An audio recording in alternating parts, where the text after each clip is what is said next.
know how to create fun posts. What? I need you to think about this seriously.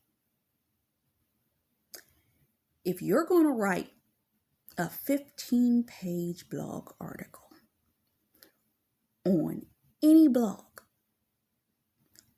why would you make that dry writing? Why would you make that so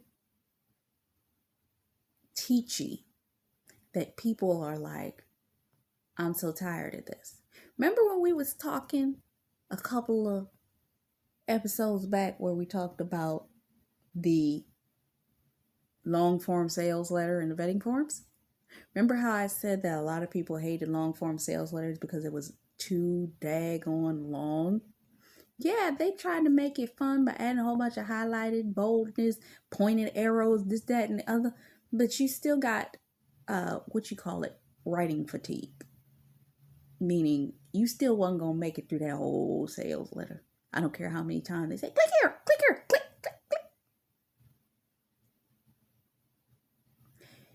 One of the reasons why I avoided blog SEO for a long time was because a lot of people will create blogs and then put a bunch of that kind of stuff in it, which to me feels long form sales-ish, and it's icky. It really is icky. And I don't like it. And I don't think a lot of people like it. Yes, you want to make your posts fun, but I think posts can be fun without doing the most like that. You can have your bold text. You can even add highlighting in there where necessary. Don't overdo it. And please, for the love of Jesus Christ, do not put a bunch of arrows pointing to, please click my linky link. You know how you make your posts fun? You add vibrant photographs. You add interactive videos.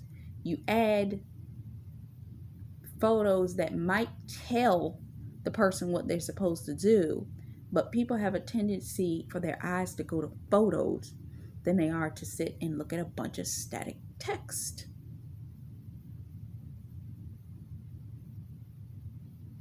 So what are you doing?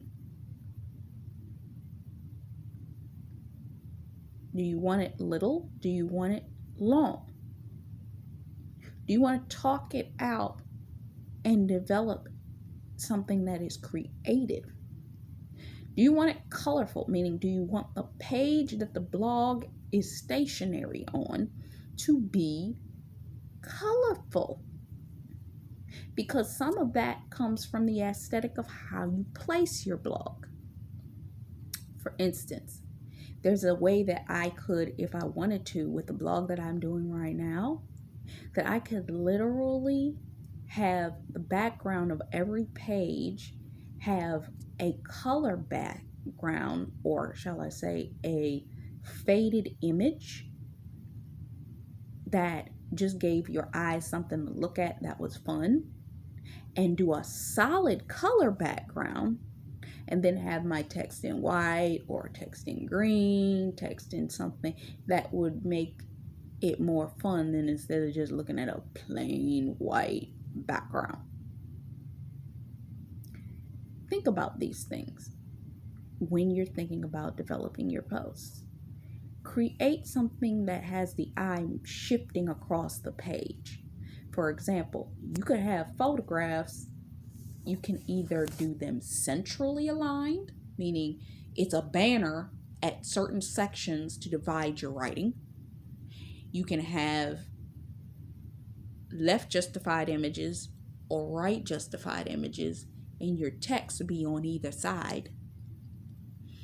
So you have to think about that, or even having icons at certain intervals I recently made a page like this where I had icons at certain intervals, even display images to show, well, this was what this would look like if you did this and this, that, and the other, and even links to things that I had already done that in. Think about that when you're optimizing and setting things up for your blog. How big do you want it to be? How small? Do you want a lot of color? Do you not want a lot of color? Think about the fact that when you're thinking about these things, this is constant. I don't care what market you're in, whether you're in fashion, whether you're in retail, whether you're in advertisement, whether you're whatever it is. People have a tendency, if you're going mass market, 9 times out of 10, less is more. I heard somebody make a quote like this saying that too highly customized messes up your sale, because it's a death to what it is you're trying to sell it, because it's way too customized. So you need to figure out what end of the spectrum that you are in, and you need to align to that factor. You see how that works? Know that you don't want to make the website too all over the place. The people will be too confused, and they'll be like, oh my God, what am I supposed to do? Am I supposed to click here? Am I supposed to go here? Am I? Because you want to give them one direct direction to go in, if that's what it is that they're supposed to go to. Secondarily, you want to give them, you may want to give them an ebook. You want to direct them to something. You want to create a sales funnel. What are you trying to create in that page? And what's the fun way in which you're getting them to the end result? But remember, less is more when you're developing these pages. You want to make it fun, but you don't want to make it so fun that they can't concentrate on what it is you're actually trying to sell them. That'd be like watching a commercial and you could not figure out in the 30 seconds that you watched the commercial what they were actually trying to sell you. You want it to be cohesive. You want it to be fun. Maybe you want the background image to be bright, vibrant, all of this, but you want a solid color in the middle. Solid white. While you have vegetables or something in deep, rich color as the backdrop for the solid white post. You see what I'm saying? Maybe you're talking about money. You got money in the background of your post, and you got a solid white front. Then you have green highlights for your bold titles and segments, and icons to represent what it is you're talking about. How are you operating to make it fun for the people? So I didn't want to make this too long, but I wanted to make you think. Think about what you're developing. So I hope you like this. Until next time.